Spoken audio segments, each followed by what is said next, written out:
말씀을 전하면서 많은 질문을 받게 되는데 가장 많이 받았고 심각했던 질문은 이런 질문입니다. 저는 오랫동안 교회를 다녔고 성경을 잘 해석해 주는 교회를 찾고 싶어서 여러 교파를 찾아다녔습니다. 말씀 공부를 많이 했습니다. 주석과 비유도 많이 공부했습니다. 그런데 이제 벽에 부딪혔습니다. 제 삶이 변화되지 않습니다. 거듭남이 무엇인지 모르겠습니다. 성경은 그리스도의 의의 옷을 입어야 하는데 어떤 경험인지 모르겠습니다. 하나님께서 죄인을 구원하실 때 일어나는 그 역사가 무엇인지 모르겠습니다. 참 이 고민을 하는 많은 진실한 성도들이 있습니다. 오늘날 기독교회가 갖고 있는 고민과 문제가 이 질문 속에 고스란히 담겨져 있는 것입니다.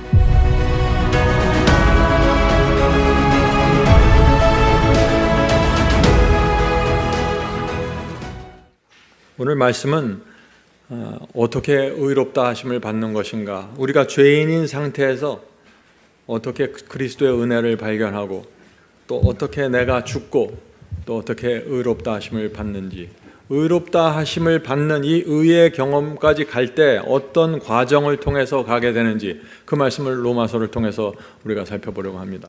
성도 여러분, 성경을 해석하는 것은 옛날에는 어려운 것이었지만 이제 챗 GPT가 나와서 더 잘합니다. 챗 GPT에서 도대체 맞는지 틀리는지도 모르는 답변들이 쏟아져 나오고 있습니다.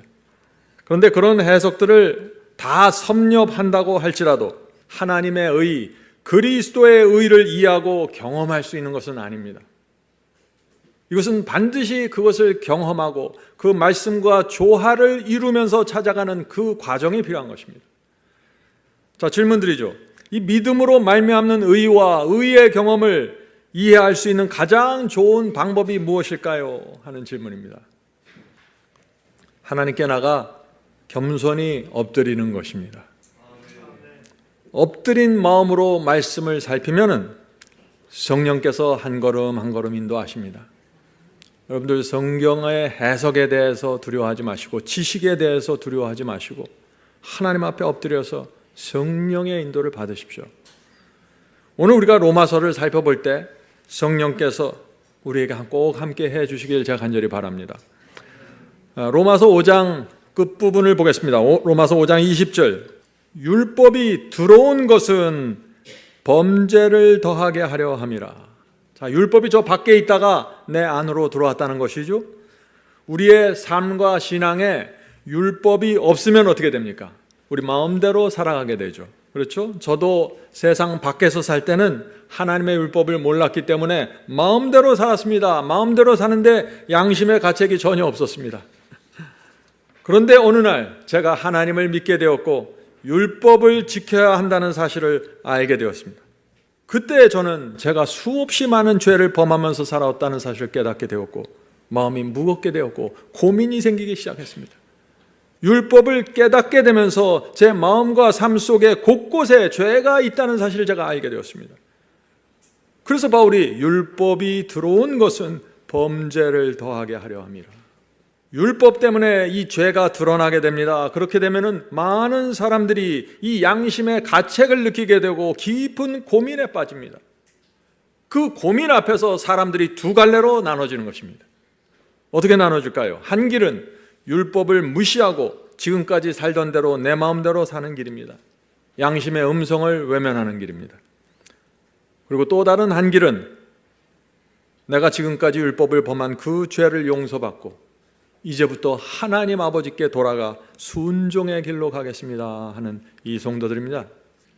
바울은 바로 이 성도들에게 은혜가 넘치게 될 것이라고 말하고 있는 것입니다. 로마서 5장 20절 보겠습니다. 율법이 들어온 것은 범죄를 더하게 하려 함이라. 그러나 죄가 더한 곳에 은혜가 넘쳤나니. 성도 여러분, 이 말씀을 아시겠습니까?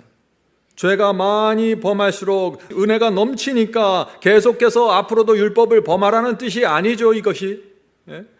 율법이 내 마음과 생애로 들어오면서 내가 큰 죄인이라는 것을 깨닫게 되고 깊은 고민과 양심의 가책을 느끼게 되고 그때 내가 하나님 아버지의 그 용서와 은혜를 바라보게 된다. 그래서 바울이 죄가 넘친 곳에 은혜가 넘친다고 하는 것입니다. 죄가 많은 곳에, 그것이 바로 당자 이야기입니다. 집 떠난 당자는 율법 없이 마음대로 방탕하게 살았습니다. 그렇게 살다가 다 망해먹고 돼지 우리까지 들어가게 되었습니다. 거기서 자신이 얼마나 건방지게 살아왔다는 사실을 깨닫게 되죠. 죄책감으로 절망했습니다. 그때 당자가 아버지의 은혜를 바라보게 되는 것입니다. 율법이 들어온 곳은 범죄를 더하게 하려 함이라. 그러나 죄가 더한 곳에 은혜가 넘쳤나니. 이 죄 속에 빠진 당자에게 은혜가 넘치게 된다. 당자의 이야기입니다. 자, 질문 드립니다. 그렇다면 이 은혜가 무엇인가 하는 것입니다. 은혜. 제가 늘 강조하죠. 단어에 대한 정의가 분명하게 내려져야 한다고요. 은혜가 무엇인가? 겟세마네에서 주님께서 드린 그 기도가 은혜입니다. 자, 마태복음 26장 38, 39절 보겠습니다. 이에 말씀하시되 내 마음이 심히 고민하여 죽게 되었으니 얼굴을 땅에 대시고 엎드려 기도하여 가라사대 아버지여 만일 할만하시거든 이 잔을 내게서 지나가게 하옵소서. 주님의 마음에 무엇이 있었습니까? 두려움이 있었던 것입니다. 십자가의 이 고난과 고통을, 이 고난의 잔을 피하고 싶었던 것입니다. 이 잔을 내게서 지나가게 해달라고. 이게 무슨 말입니까? 예수께서는 이 땅에 지금 십자가에 매달리기 위해 오셨는데 그것을 피하고 싶다는 것입니다. 두려움입니다. 계속해서 말씀하십니다. 그러나 내 뜻대로 마옵시고 아버지의 뜻대로 하옵소서. 이것이 은혜입니다. 주님께서 끝까지 아버지의 뜻을 따라 십자가의 길을 가신 것입니다. 우리를 살리기 위한 은혜였습니다. 이 은혜가 우리 마음에 들어오면은 생애가 달라진다는 것입니다. 성도 여러분, 은혜가 무엇인지 보여주는 놀라운 말씀이 있습니다. 오늘 제가 그 말씀을 좀 읽겠습니다. Desire of Ages 733, 734. 주님의 관자놀이는 가시에 찔려서 붉은 피가 그분의 얼굴과 수염에 흘러내렸다. 하늘이여 경탄하고 놀랄지어다. 땅이여 하나님의 아들이 당하는 고통을 바라보라. 미친 군중들이 그리스도를 애워쌌다. 조롱과 조소가 야비하고 참남된 저주와 뒤섞여 나왔다. 그분의 미천한 태생과 초라한 생애는 잔인한 폭도들의 조롱을 받았다. 하나님의 아들이라는 그분의 주장은 조소를 받았으며 비루한 농담과 모독적인 욕설이 이 입술 저 입술에서 터져 나왔다. 이 군중 속에서 예수께서 십자가에 달리셔서 말할 수 없는 고통과 조롱과 모욕을 당하셨습니다. 그 뒤에 사탄이 이들을 움직이고 있었다는 것입니다. 계속해서 읽겠습니다. 사탄은 그리스도를 모욕하고 조롱하는 일에 잔인한 폭도들을 지휘하였다. 사탄이 그 군중 속에 직접 들어가서 노리고 있었던 것이 무엇일까요? 단순히 예수님을 괴롭히고 몸을 아프게 하는 것이 아니죠. 사탄이 정말 노리고 있던 것이 있습니다. 그것이 무엇인가? 예수께서 죄를 범하게 만들려고 했던 것입니다. 자, 계속해서 읽어보죠. 사탄은 그리스도를 모욕하고 조롱하는 일에 잔인한 폭도들을 지휘하였다. 사탄은 주님을 분노하게 하고 보복을 하게 하거나 주님께서 자신을 구출하기 위하여 이적을 행하도록 하여 구속의 경륜을 무산시키는 것이 사탄의 목적이었다. 성도 여러분, 사탄이 노리는 것이 무엇입니까? 두 가지를 노린 것입니다. 첫째, 예수께서 자신을 보호하기 위하여 스스로 화를 내고 폭력을 휘둘러서 그 거룩한 성품을 무너뜨리기 원한 것입니다. 그래서 예수님을 최악의 상황까지 밀고 들어간 것이죠. 두 번째, 예수께서 자신을 위해서 엄청난 이적을 행하기를 원한 것입니다. 예수께서 다른 사람을 위해서, 불쌍한 사람을 위해서 이적을 행하셨습니다. 그러나 자기 자신을 위해서는 단 한 번도 이적을 행하지 않으셨습니다. 만일 예수께서 이 십자가의 고통과 고난 속에서 자기를 위해서 이적을 일으킨다면 어떻게 될까요? 자기를 위해서 화를 낸다면 어떻게 될까요? 계속해서 읽겠습니다. 이 땅에 사신 그리스도의 생애에 단 하나의 흠이 있거나 무서운 시험을 견디는 일에 실패한다면 하나님의 어린 양은 불완전한 제물이 되었을 것이며 인류의 구속은 실패했을 것이다. 바로 이것을 사탄이 원한 것입니다. 바로 이것을 위해서 예수님의 생애 33년 반 동안 끊임없이 예수님을 공격하고 시험했던 것입니다. 단 하나의 죄, 단 하나의 분노. 예수께서도 분노하셨죠. 성전이 더럽게 되고 성전에서 장사했을 때 예수께서 분노하셨습니다. 그것은 의분입니다. 그러나 자기 자신을 위해서 분노하신 적은 한 번도 없다 하는 것이죠. 계속해서 읽겠습니다. 그러나 단 한마디의 명령으로 하늘 천사 군대를 불러와 자기를 돕게 할 수 있고, 정말 예수께서 원하셨다면 한마디 말만 하면 하늘의 천사들이 몰려와서 천천만만의 천사들이 몰려와서 그 자리를 제압해버리고 폭도들을 물리쳐버렸을 것입니다. 그러나 여전히 침묵하셨습니다. 계속해서 읽어보죠. 신성의 위엄을 번쩍임으로 폭도들을 단번에 죽일 수 있는 그리스도께서 가장 비루한 모욕과 폭행을 견디고 인내하셨다. 성도 여러분, 이것이 은혜입니다. 우리를 위해서 이렇게 하신 것입니다. 십자가에 매달리셨을 때 사탄과 악령의 총 공격이 이루어졌습니다.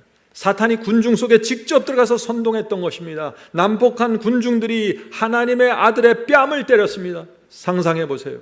피조물이 창조주의 뺨을 때렸습니다. 피조물이 창조주를 모욕했습니다.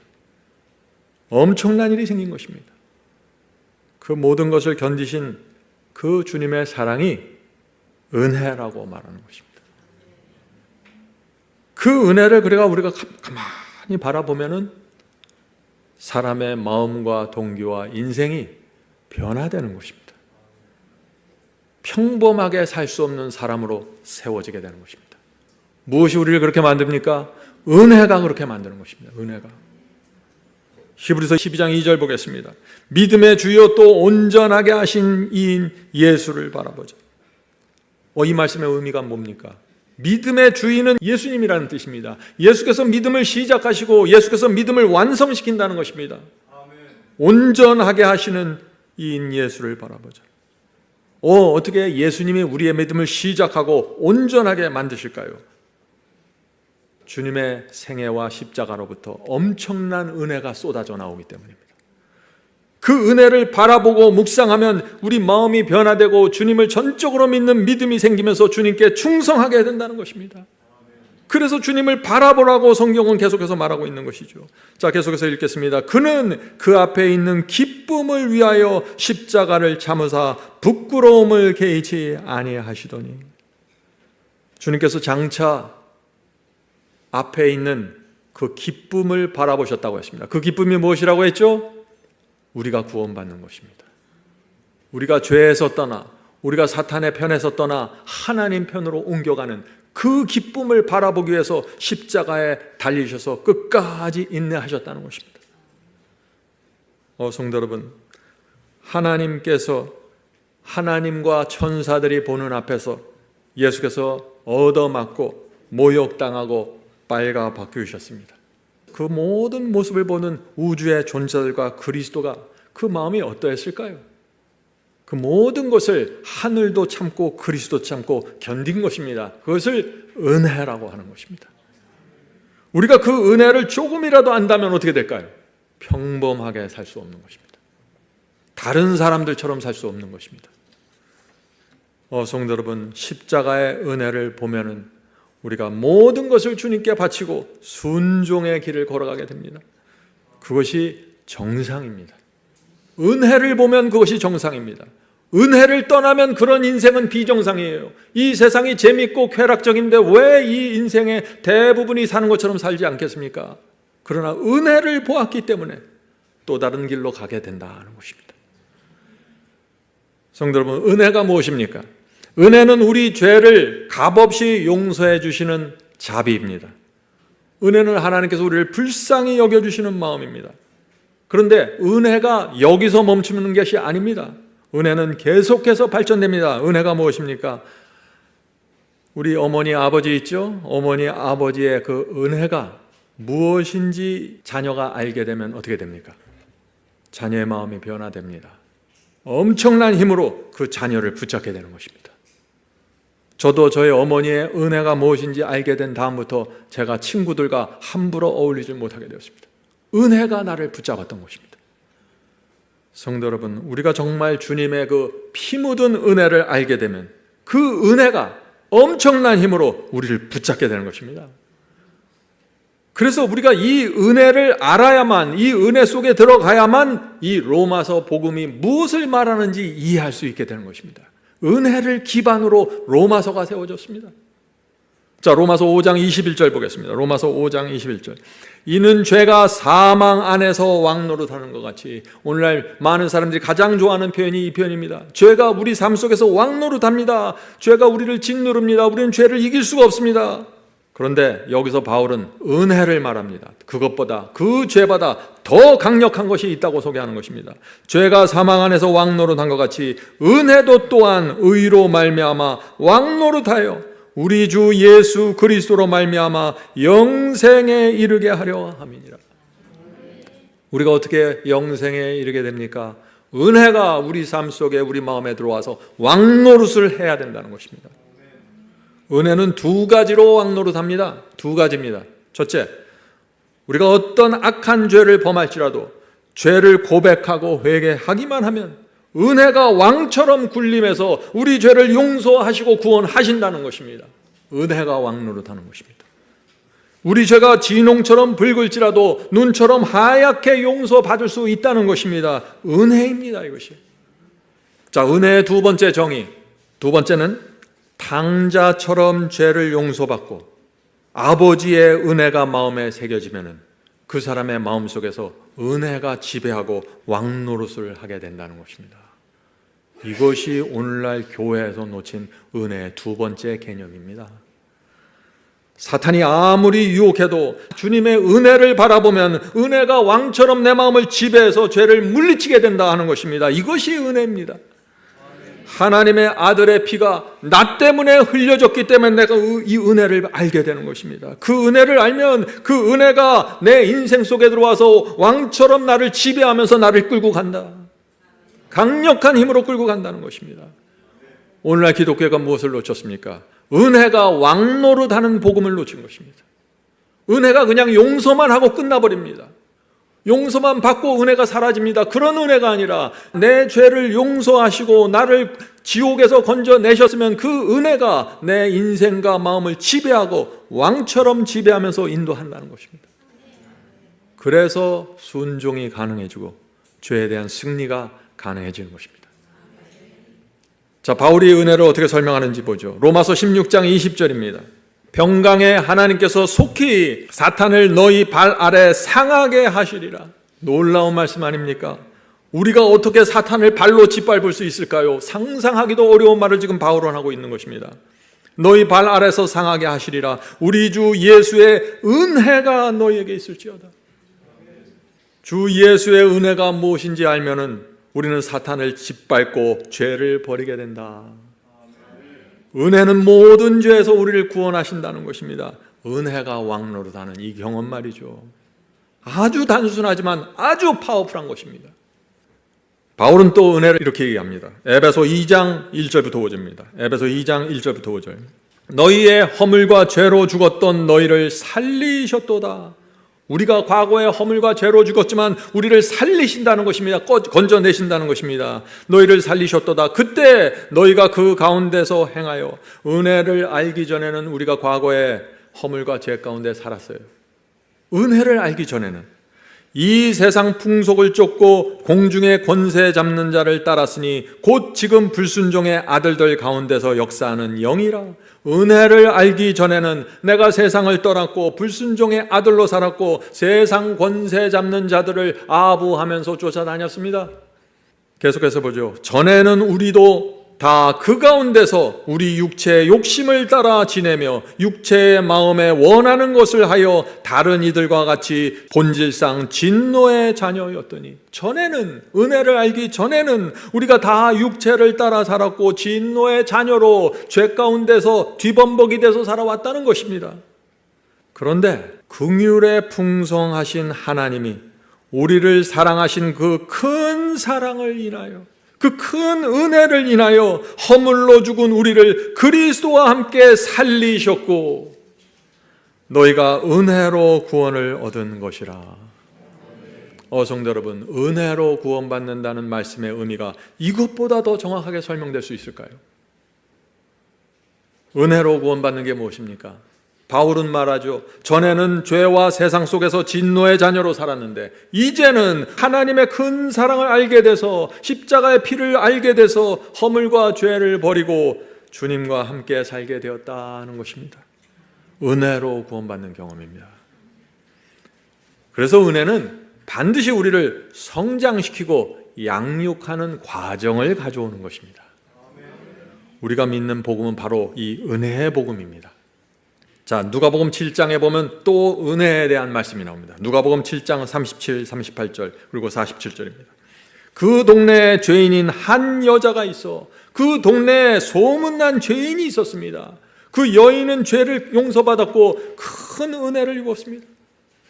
동네 사람들이 저 여인은 큰 죄인이라고 다 지목하던 여인인데 용서받고 은혜를 받은 것입니다. 이 여인에게 변화가 일어날까요? 당연히 일어나죠. 엄청난 은혜를 받았는데 예수께서 바리새인의 집에 앉으셨음을 알고 향유 담은 옥합을 가지고 와서 예수의 뒤로 그 발 곁에 서서 울며 눈물로 그 발을 적시고 자기 머리털로 씻고 그 발에 입 맞추고 향유를 부으니 이것이 은혜로 구원받은 여인의 모습입니다. 47절 보겠습니다. 이러므로 내가 네게 말하노니 저희 많은 죄가 사하여졌도다. 이는 저의 사랑함이 많음이라. 사함을 받은 일이 적은 자는 적게 사랑하느니라. 성도 여러분 아시겠죠? 용서를 적게 받은 자는 주님을 적게 사랑하고 용서를 크게 받은 자는 주님을 크게 사랑한다는 것입니다. 여러분은 용서를 얼마나 크게 받으셨습니까? 그것과 비례해서 은혜가 나타난다는 것입니다. 성도 여러분, 우리는 주님의 큰 용서와 은혜를 받지 않았습니까? 그러므로 우리는 주님을 더 크게 사랑하고 더 크게 충성하는 삶을 살아야 하는 것입니다. 그것이 은혜 받은 자의 도리입니다. 자, 이제 로마서 6장으로 돌아가겠습니다. 은혜를 기반으로 로마서 6장을 봐야 되는 것입니다.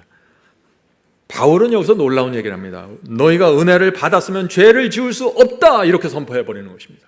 그래서 오늘날 사람들이 이 바울의 복음으로 직접 들어가지 못하는 것입니다. 로마서 6장 1절 2절 그런즉 우리가 무슨 말하리요? 은혜를 더하게 하려고 죄에 거하겠느냐?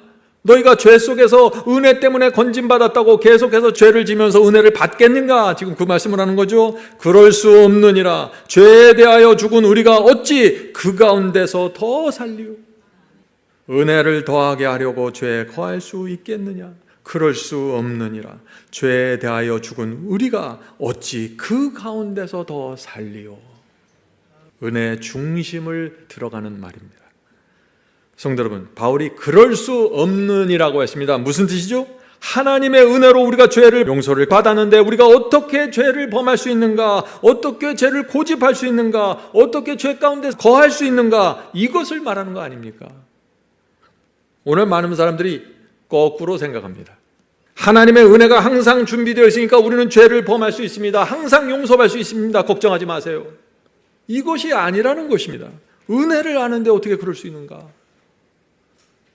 자, 질문을 드립니다. 이건 중요한 질문입니다. 하나님께서 우리를 용서해 주시는 목적이 무엇입니까? 하나님께서 우리를 끝없이 용서하십니다. 아무리 큰 죄를 범하도 용서해 주십니다. 우리가 주 앞에 나와 고백하고 회개하면 말이죠. 그런데 그 용서를 해주는 목적이 무엇인가 하는 것입니다. 요한일서 2장 1절입니다. 요한일서 1장 1절. 나의 자녀들아, 내가 이것을 너희에게 쓰면 너희로 죄를 범치 않게 하려 함이라. 용서의 목적이 무엇입니까? 죄를 범하지 않게 하는 것입니다. 내가 이번에 용서해 주는데 꼭 이제부터는 죄를 범하지 말라. 너의 이 죄를 용서하기 위해서 내가 십자가에서 피를 쏟았으니 그것을 잊지 말아라. 그 말씀을 하시는 거 아닙니까? 죄를 용서해 줄 테니 사탄에게 끌려다니지 말라. 성도 여러분, 용서의 목적은 승리입니다. 다시는 죄를 범하지 말라고 용서해 주시는 것입니다. 그래서 간음한 여인에게 이 말씀을 하신 것이죠. 가서 다시는 죄를 범하지 말라. 다 사람들이 그 가늠한 여인을 정죄했습니다. 그러나 예수님만큼은 그 여인을 용서하시면서 가서 다시는 죄를 범하지 말라. 로마서 6장 1절 2절 보겠습니다. 그런즉 우리가 무슨 말하리요? 은혜를 더하게 하려고 죄에 거하겠느냐? 그럴 수 없느니라. 죄에 대하여 죽은 우리가 어찌 그 가운데서 더 살리요? 이것이 바울의 복음입니다. 너희가 정말 주님의 은혜를 알면 죄에 대해서 죽어야 한다. 죄 가운데서 살 수 없다. 이 말씀을 하시는 것입니다. 이것이 우리가 믿는 복음입니다. 은혜 때문에 이 모든 것이 가능해진다는 것입니다. 물론 우리가 이 세상적으로 생각하면 사람은 죄를 버릴 수 없어요. 죄가 그렇게 재미있는데 어떻게 죄를 버리겠어요? 죄구동에서 사는 것이 정상입니다. 이 세상에서는 말이죠. 그러나 그리스도의 피 묻은 그 은혜를 알게 되면 달라진다는 것입니다. 그래서 바울이 계속해서 그럴 수 없느니라, 그럴 수 없느니라 라고 호소하시는 것입니다. 자, 우리 지금 로마서 6장을 살펴보고 있죠. 로마서 6장에서 바울은 침례를 통해서 죄를 승리하는 두 가지 조건을 소개합니다. 자, 첫 번째 조건은 그리스도와 함께 죽는 것입니다. 죄를 승리하는 첫 번째 조건, 그리스도와 함께 죽는 것입니다. 두 번째는 장사되는 것입니다. 장사. 자, 로마서 6장 3절 4절 보겠습니다. 로마서 6장 3절 4절. 무릇 그리스도 예수와 합하여 침례를 받은 우리는 그의 죽으심과 합하여 침례 받은 줄을 알지 못하느냐. 성도 여러분, 침례는 나 혼자 받는 것이 아닙니다. 주님과 함께 물에 들어가고 주님과 함께 물에서 나오는 것입니다. 그리스도께서 십자가에서 죽으신 것처럼 나도 주님처럼 죽겠다고 고백하는 의식이 침례입니다. 주님께서 무덤 속에 들어가는 것처럼 나도 물 속에 들어가겠습니다. 주님께서 죽어서 무덤에 들어간 것처럼 나도 죽어서 물 속에 들어가겠습니다. 이것이 침례입니다. 그래서 침례 받는 사람에게는 분명한 소원이 한 가지가 있는데 그것은 그리스도와 함께 죽겠다는 것입니다. 이 소원이 없이 물 속에 들어가는 것은 다 허무한 것입니다. 자, 계속해서 읽어보죠. 무릇 그리스도 예수와 합하여 침례를 받은 우리는 그의 죽으심과 합하여 침례 받은 줄을 알지 못하느냐. 그러므로 우리가 그의 죽으심과 합하여 침례를 받음으로 그와 함께 장사되었나니. 침례는 장사 지내는 것입니다. 물속에서 나를 묻어버리는 것입니다. 내 옛생애와 내 모든 것을 다 묻어버리고 장사 지내는 것입니다. 이는 아버지의 영광으로 말미암아 그리스도를 죽은 자 가운데 살리심과 같이 또한 새 생명 가운데 행하게 하려 함이니라. 이제 이 침례를 아시겠죠? 주님의 죽음과 부활을 표상하는 것입니다. 그러므로 물속에 잠기는 것은 주님처럼 죽는 것입니다. 내가 죽는 것입니다. 내 자아가 죽는 것입니다. 그리고 나서 물속에서 올라오는 것은 주님께서 부활하신 것처럼 내가 새 생명으로 주님과 함께 올라오는 것입니다.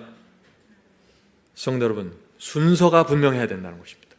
순서가 무엇입니까? 내가 죽는 것이 먼저입니다. 그리고 나서 내가 죽어야만 새 생명으로 나오게 되는 것입니다. 자, 새 생명을 받는 조건이 그러면 무엇입니까? 내가 죽는 것입니다. 내가 어떻게 죽습니까? 그리스도의 은혜를 보았기 때문에 내가 죽는 것입니다. 많은 사람들이 이 진리를 놓칩니다.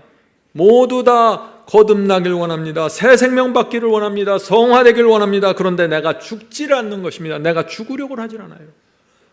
내가 죽지 않으려고 발버둥 치면서 새 생명을 받고 성화되려고 하고 거룩한 삶을 기대하는 것입니다. 그래서 순서가 뒤죽박죽이 되어버린 것입니다. 자, 질문 드리죠. 나는 살아서 생각하고 움직이는 존재인데 어떻게 내가 죽을 수 있습니까? 나의 무엇이 죽어야 합니까? 두 가지가 죽어야 합니다. 첫째, 나의 옛 습관, 옛 생애가 죽어야 합니다. 과거에 내가 하던 대로 살면 안 됩니다. 옛 생애는 반드시 죽어야 합니다. 그래야 새 생명이 옵니다. 에베소 4장 22절 23절. 썩어져가는 구습을 따르는 옛사람을 벗어버리고 오직 너희의 심령이 새롭게 되어. 여기서도 순서가 분명하죠. 먼저 구습을 따른 옛사람이 죽어야 합니다. 벗어버려야 합니다. 그래야만 심령이 새롭게 되는 것입니다. 성도 여러분, 과거의 나 죽어야 합니다. 옛 습관, 옛 사람 벗어버려야 심령이 새로워진다고 말하는 것입니다. 자, 둘째, 한 번 죽으면 끝나는 것이 아니라 순간순간 죽어야 합니다. 네? 악한 생각과 악한 충동이 올라올 때 그것을 죽이지 않고 내버려두면 어떻게 돼요? 심령이 죄로 물들게 되는 것입니다. 순간순간 죽으십시오. 성령께서 가르쳐 주십니다. 이것은 악한 충동이다, 저것은 악한 계획이다. 성령께서 가르쳐 주실 때 죽어야 합니다. 그래야만 새 심령이 오는 것입니다. 질문 하나 하겠습니다. 교회를 수십 년 다녀도 의의 열매가 없고 성화와 승리가 무엇인지 모르는 이유가 무엇일까요? 이제 여러분들 대답하실 수 있죠. 예수를 영접하고 침례까지는 받았지만 죽지 않은 채로 물에 들어간 것입니다. 자아가 십자가에 못 박지 않았기 때문에 새 생명을 누리지 못하는 것입니다. 내가 죽지 않았기 때문에 순간순간 들어오는 유혹과 죄를 물리치고 저항할 수 없는 것입니다. 그래서 교회를 오래 다녔는데 성화와 승리의 경험이 무엇인지 모른 채 살아가고 있다는 것입니다.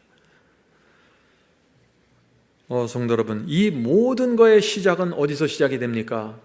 은혜가 무엇인지 아는 데서 시작되는 것입니다. 은혜가 내 속에서 왕노릇 하는 데서 시작되는 것입니다. 그런 상태에서 침례로 들어가고 그런 상태에서 내가 죽고 내가 살아나는 것입니다. 많은 분들이 이런 질문을 합니다. 어떻게 자아와 교만이 죽은 상태로 일평생 살 수 있습니까?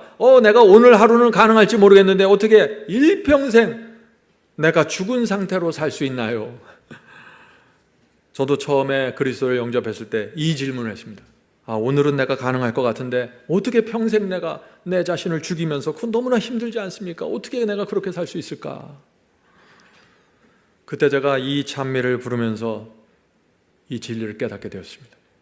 복의 근원 강림하사라는 찬송이 있죠. 주의 귀한 은혜 받고 일생 빚진 자 되네. 주의 은혜 사슬대사 나를 주께 메소서. 우리 마음은 연약하여 범죄하기 쉬우니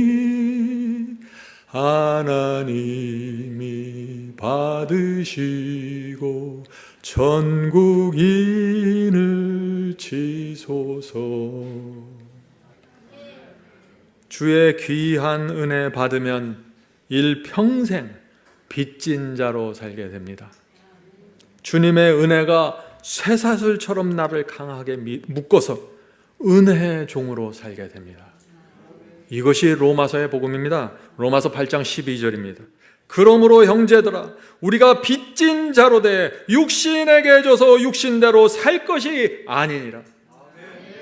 이것이 은혜의 복음이고 승리의 복음이고 엄청난 은혜의 빛을 통해서 우리가 주 앞에 굴복하게 된다. 육신에게 끌려다닐 수 없다. 은혜는 우리 자아를 십자가에 못 박아 죽인다, 이것입니다. 그래서 옛부터 경건한 성도들은 하루에 3번 정해진 시간에 기도하면서 은혜를 받는 것입니다. 우리에게도 그렇게 은혜를 받는 시간이 필요한 것입니다. 자, 5절 보겠습니다. 로마서 6장 5절. 만일 우리가 그의 죽으심을 본받아 연합한 자가 되었으면 또한 그의 부활을 본받아 연합한 자가 되리라. 바울은 예수님의 죽음을 본받으라고 했습니다. 예수께서 죽으신 것처럼 완전히 죽으라고 하는 것입니다. 예수께서 십자가의 고통 속에서 죽으셨습니다. 누굴 위해서 죽었나요? 나를 위해서 죽으신 것입니다. 그래서 주님의 그 죽음을 본 사람은 이렇게 매달리는 것입니다. 주여, 저도 죽기를 원합니다. 주님만 죽고 나는 살 수 없습니다. 그렇게 할 수 없습니다. 이것이 자아를 십자가에 못 박는 태도입니다. 이런 성도들은 반드시 새 생명으로 부활하게 됩니다. 그의 죽으심을 본받아 연합한 자가 되었으면 또한 그의 부활을 본받아 연합한 자가 되리라. 이것은 약속입니다. 성도 여러분, 새 생명을 받으면 모든 것이 달라집니다. 자아가 죽지 않은 상태에서 변화를 만들어내려고 하면 그것이 율법적이 되고 그것이 인간의 그 참 슬픈 모습이 됩니다. 그러나 새 생명을 받아버리면 거기서 모든 것은 열매로 맺히게 된다는 것입니다. 인생의 계획이 달라지고 마음이 달라지고 정서가 달라지고 슬픔과 외로움에서 기쁨으로 옮겨지게 됩니다. 성도 여러분, 제가 처음 이 경험을 했을 때 이 세상의 삶이 그렇게 무겁고 힘들게 느껴졌는데 새 생명을 받으면서 인생이 아름답게 느껴지고 살만한 삶으로 느껴지게 되었습니다. 성도 여러분, 전에 좋아하던 것을 싫어하게 되고 전에 싫어하던 것을 좋아하게 됩니다. 이것이 부활의 경험입니다. 전에는 믿음이 없어서 맨날 흔들렸는데 이제는 하나님의 말씀에 대한 전적인 믿음이 생깁니다. 그래서 말씀에 순종하는 생애가 가능하게 된다. 자, Testimony of Church 1권 131페이지입니다. 인내와 겸손의 생애가 왜 그토록 어려울까? 그렇죠. 참고 겸손한 이렇게 이 모습으로 그리스도인의 생애를 사는 게 참 어렵게 느껴질 때가 있습니까? 그 이유가 무엇인가 하는 질문입니다. 그 이유는 그리스도를 믿는다고 말하지만 세상에 대하여 죽지 않았기 때문이다. 많은 그리스도인들이 애굽의 파와 마늘을 그리워한다. 그들은 세상 사람처럼 생각하고 세상 사람처럼 살고 싶은 소원을 갖고 있으면서 하늘에 가고 싶어 한다. 성도 여러분, 이 상태가 영적인 죽음입니다. 반드시 벗어나야 합니다. 오늘 말씀을 통해서 그리스도와 함께 죽고 새 생명으로 부활하는 그 경험이 무엇인지 정확하게 보게 되길 제가 간절히 소망합니다. 자, 로마서 6장 1절부터 7절 우리가 지금 공부한 것을 하나하나 좀 읽어보도록 하겠습니다. 그런즉 우리가 무슨 말하리요? 은혜를 더하게 하려고 죄에 거하겠느냐? 그럴 수 없느니라. 죄에 대하여 죽은 우리가 어찌 그 가운데서 더 살리요? 무릇 그리스도 예수와 합하여 침례를 받은 우리는 그의 죽으심과 합하여 침례 받은 줄을 알지 못하느뇨? 그러므로 우리가 그의 죽으심과 합하여 침례를 받음으로 그와 함께 장사되었나니 이는 아버지의 영광으로 말미암아 그리스도를 죽은 자 가운데서 살리심과 같이 우리도 또한 새 생명 가운데서 행하게 하려 함이니라. 만일 우리가 그의 죽으심을 본받아 연합한 자가 되었으면 또한 그의 부활을 본받아 연합한 자가 되리라. 우리가 알거니와 우리 옛사람이 예수와 함께 십자가에 못 박힌 것은, 이것이 물속에 들어가는 침례입니다. 우리 옛사람이 십자가에 못 박힌 것은 죄의 몸이 멸하여 다시는 우리가 죄에게 종노릇하지 아니하려 함이니 이는 죽은 자가 죄에서 벗어나 의롭다 하심을 얻었음이니라. 로마서가 이제 쫙 풀리지 않습니까? 바울의 이 진리가 무엇입니까? 옛사람은 반드시 십자가에 못 박혀야 한다. 죽은 자가 죄에서 벗어나 의롭다 하심을 얻는다. 이 진리를 지금 선포하는 것이에요. 너희도 의롭게 살기를 원하지, 생명을 갖기 원하지, 부활하기 원하지, 영생하기 원하지, 먼저 죽어야 된다. 이 말씀을 하시는 것입니다. 그것을 위해서 침례를 말하는 것입니다. 성도 여러분, 오늘날 교회가 어디서 길을 잃어버렸는지 보이십니까? 수많은 사람들이 옛사람 자아가 죽지 않았습니다. 죄에 끌려다니고 있습니다. 그러면서 나는 구원받았다라고 간증하고 있는 것입니다. 너무나 이상하지 않습니까? 바울의 복음이 아닌 다른 복음으로 들어간 것입니다. 자, 질문 드립니다. 바울은 언제 우리가 의롭다 하심을 받는다고 했습니까? 중요한 질문이죠. 여러분들 대답하셔야 됩니다. 우리의 자아, 옛사람이 십자가에 못 박힐 때, 그때 죄에서 벗어나게 되고 의롭다 하심을 받는다고 한 것입니다. 우리가 죽을 때 의롭다 하심을 받는 것입니다. 자, 질문 드리죠. 왜 자아, 옛사람이 십자가에 못 박혀야만 의롭다 하심을 받을 수 있습니까? 왜 꼭 죽어야 합니까? 내 자아도 내 육신도 살아있고 주님도 믿고 하면 참 좋을 텐데 자아가 못 바뀌지 않으면은, 자아가 살아있으면 자아가 계속해서 나를 끌고 다니기 때문입니다. 그런 상태에서는 하나님의 뜻대로 살 수 없고, 그런 상태에서는 좁은 길을 갈 수 없고, 성령을 따를 수 없습니다. 의롭다 하심을 받을 수 없는 것입니다. 그래서 자아가 죽어야만 의롭다 하심을 받을 수 있다. 성도 여러분, 우리가 오늘 나누는 이 의의 경험을 생각할 때 우리가 함께 생각해야 될 것이 있는데, 그것은 거대한 우주 전쟁입니다. 항상 성경은 우주 전쟁을 바닥에 깔고 읽어야 된다고 제가 여러 번 강조하죠. 지구와 우주에서 벌어지고 있는 하나님과 사탄의 전쟁을 보면서 그 속에서 우리의 의의 경험을 바라봐야 된다는 것입니다. 하늘에서 전쟁이 시작됐습니다. 루시퍼가 하나님을 향해 대적했습니다. 그리고 이 루시퍼 사탄은 지구의 에덴 동산에 내려와서 아담과 하와를 유혹했고, 거기서 죄가 시작되었습니다. 그때부터 사탄이 계속해서 한 가지 주장을 하는데, 그것이 무엇이에요? 인간은 하나님의 말씀과 계명에 순종할 수 없다. 아담과 하와를 봐라. 완전하게 창조했는데 죄를 범하지 않았는가? 인간은 순종할 수 없다. 인간은 말씀대로 살 수 없다. 하나님께서는 불가능한 것을 요구하신다. 하나님은 사랑이 아니다. 이것이 사탄의 주장입니다. 그리고 사탄은 이 자신의 주장을 증명하기 위해서 계속해서 우리의 자아를 공격하는 것입니다. 우리의 변연계를 공격하는 것입니다. 우리의 변연계, 두뇌의 변연계를 충동하고 자극해서 죄를 범하게 하고 무너뜨리려고 하는 것입니다. 왜 그래요? 자기의 주장을 증명하기 위해서 말이죠. 인간은 하나님의 계명과 말씀에 순종할 수 없다는 자기의 주장을 증거하기 위해서 말이죠. 그러므로 우리가 어떻게 해야 됩니까, 성도 여러분? 주님을 묵상해야 됩니다. 이 땅에서 말할 수 없는 고통을 당하신 주님의 은혜를 깊이 묵상해야 합니다. 이 모든 의의 경험은 은혜에서부터 시작되기 때문에 그렇습니다. 은혜를 묵상하십시오. 하나님과 사탄의 전쟁에서 사탄이 무엇을 주장하고 있는지 묵상해야 됩니다. 내가 어떻게 살아야만 사탄의 주장이 무너지고 그가 설 자리를 잃어버리는지 묵상해야 합니다.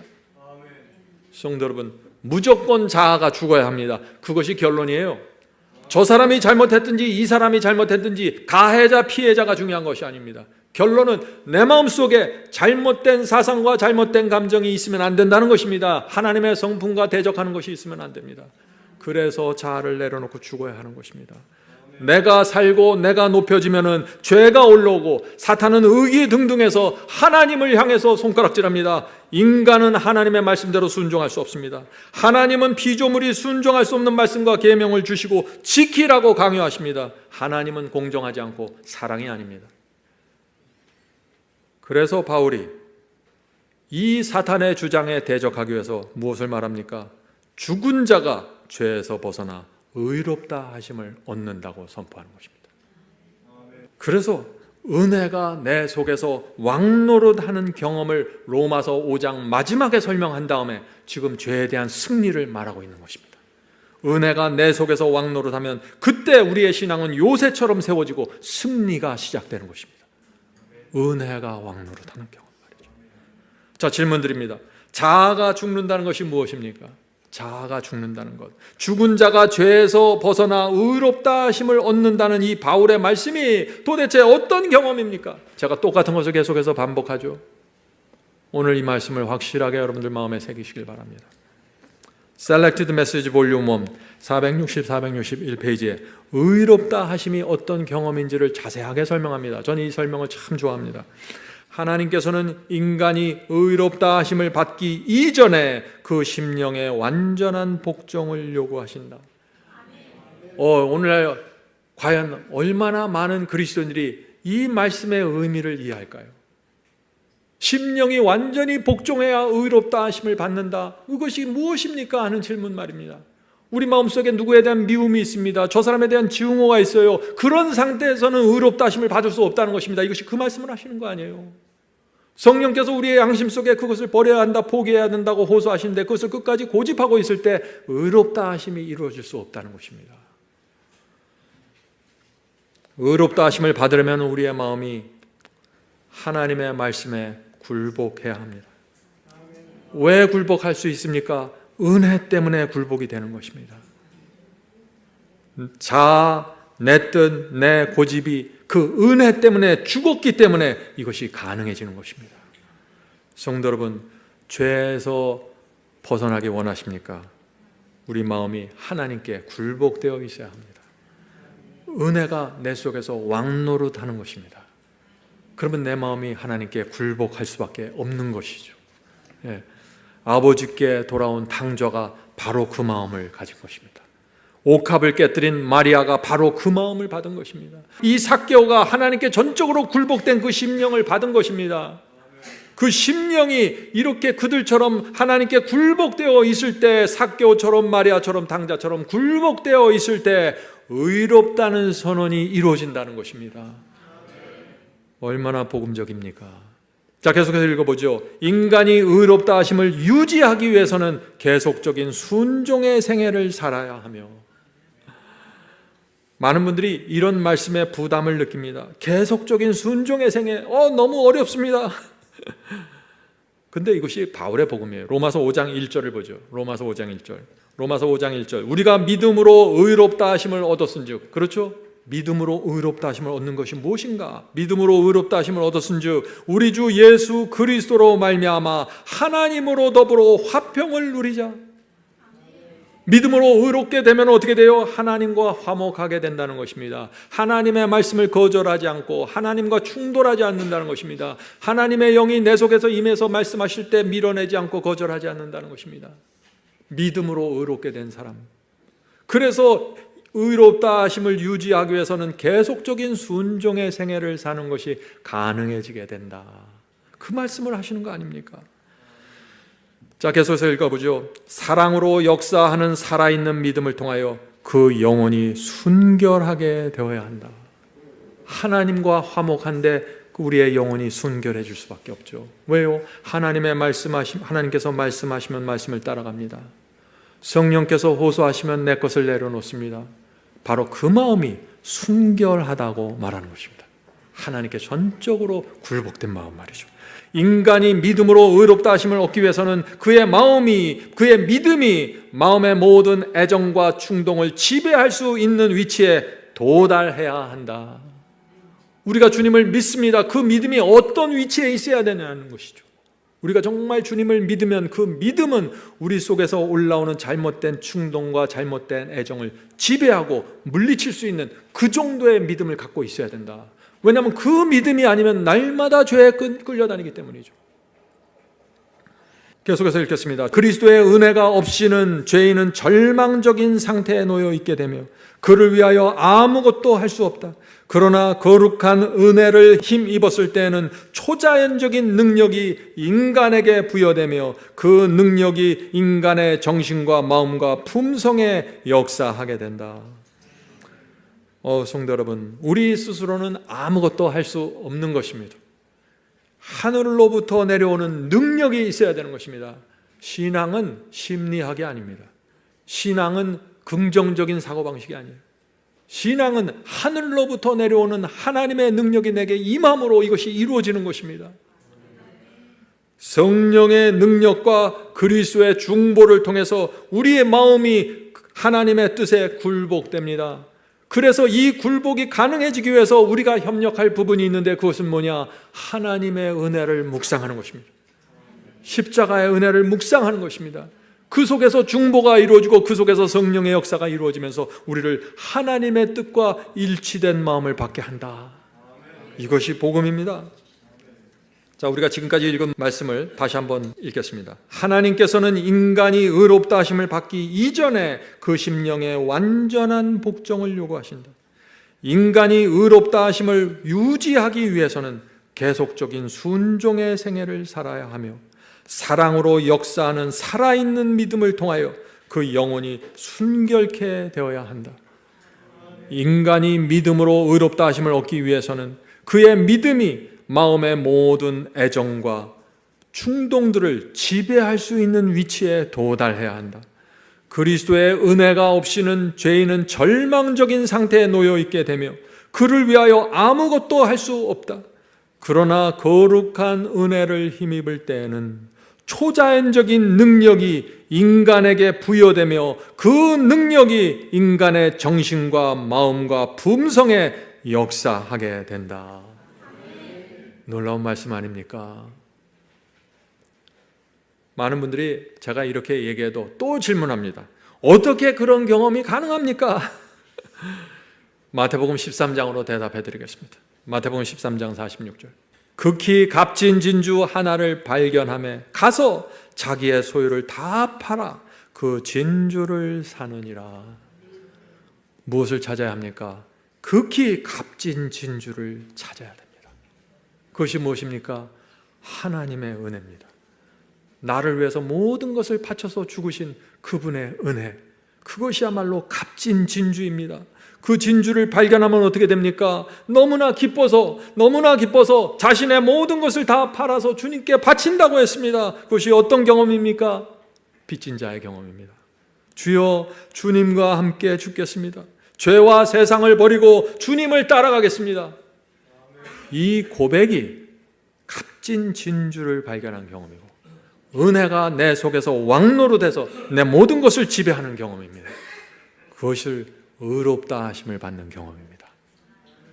성도 여러분, 로마서 6장의 복음이 무엇입니까? 적당하게 죽으면은 끊임없이 죄가 올라오니까 완전하게 죽으라고 지금 말하고 있는 것입니다. 많은 사람들이 적당하게 죽고 적당하게 세상을 포기하기 때문에 계속해서 적당하게 죄에 시달리는 것입니다.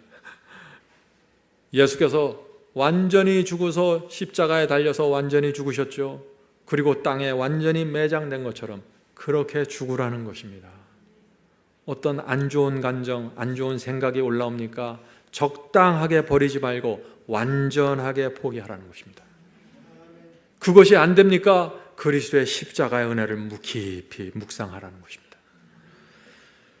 성도 여러분, 제가 다시 질문드립니다. 유혹을 느끼고 죄의 충동을 느낄 때 어떻게 반응해야 됩니까? 결정적으로 죽어야 합니다. 악한 욕망이 올라오는 것을 느낄 때 확실히 죽이고 제거해야 됩니다. 이것이 안 됩니까? 그리스도의 은혜를 계속해서 바라보십시오. 그분의 은혜가 무엇인지, 은혜가 내 속에서 왕노릇하고 모든 것을 지배할 때까지 묵상하십시오. 그것이 승리입니다. 하나님의 이름과 영광을 더럽히지 않기 위해서 주여, 내가 십자가에 제 자신을 못 박겠습니다. 주께서 나를 위해 죽으셨기 때문에 저도 죽겠습니다. 저도 저를 괴롭히는 이 죄를 밀어내고 저항하고 물리치겠습니다.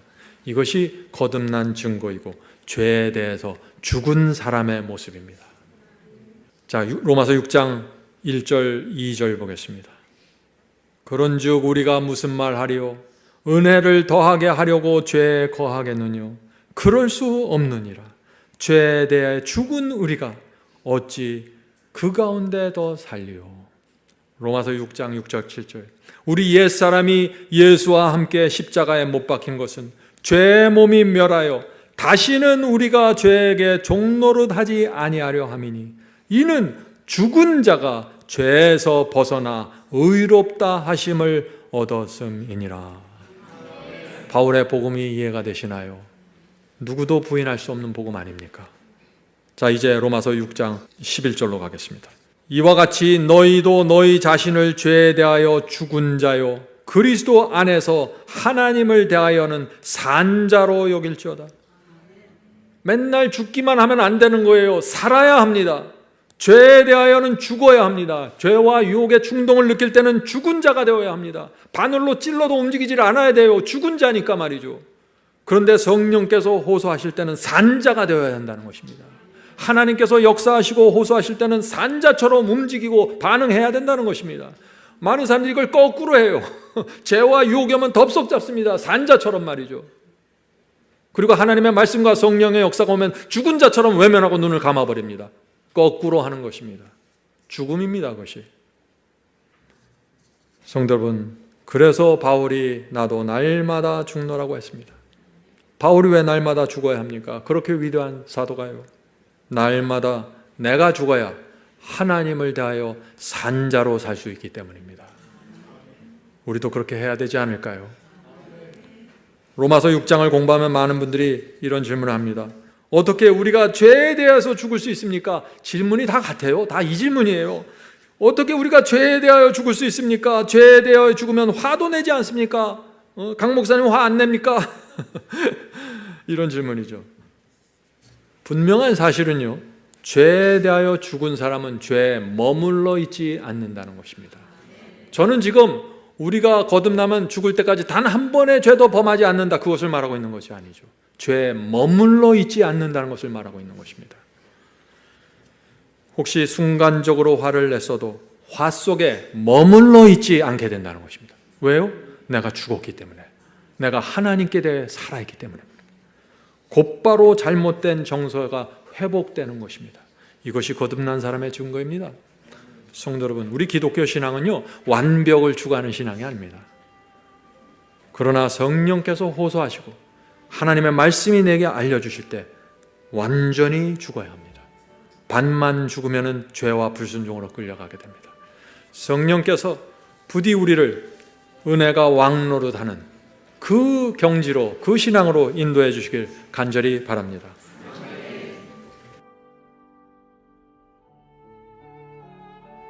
하늘에 계신 저희들의 아버지, 저에게 필요한 것은 은혜입니다. 주의 은혜가 저의 완악하고 딱딱한 심령 위에 들어가야만 저의 심령이 부드러워지고 자아를 죽이고 싶은 소원을 갖게 됩니다. 주여, 은혜를 보여주시고 베풀어 주시옵소서. 주여, 지나간 저의 생애를 되돌아볼 때 참 감추고 싶은 죄들이 많습니다. 그러나 이제 아버지의 은혜를 바라보며 주 앞에 나오니 주여 받아주시옵소서. 은혜 앞에 저희의 죄들을 내려놓고 회개합니다. 이제 저희가 주의 은혜를 붙잡고 침례를 받기 원합니다. 주여, 함께 물속에 들어가 주시고 새로운 생명으로 저희를 일으켜 주시옵소서. 하늘에 계신 아버지, 이 세상이 어둡고 힘들고 정말 슬픈 세상입니다. 저희의 마음에 새로운 생명을 받지 않으면 하루도 살 수 없는 세상입니다. 주여, 새 생명 받기 원합니다. 주여, 허락해 주시옵소서. 새 생명으로 살 때 저의 가정이 행복하게 되고 저의 교회가 밝게 되고 하나님의 능력으로 저희 개인의 생애와 교회가 인도받을 수 있습니다. 주여, 인도해 주시옵소서. 오늘 주 앞에 나와 무릎 꿇은 영혼들에게 함께 하시고 이들 마음속에 있는 그 하늘의 인정을 주여 허락해 주시옵소서. 당자의 마음을 허락하시고 마리아의 마음을 허락하시고 삭개오 그 심령을 허락해 주시옵소서. 그래서 신앙의 모든 것들이 열매로 맺혀질 수 있도록 축복해 주시옵소서. 예수 그리스도의 이름으로 간절히 기도드립니다. 아멘.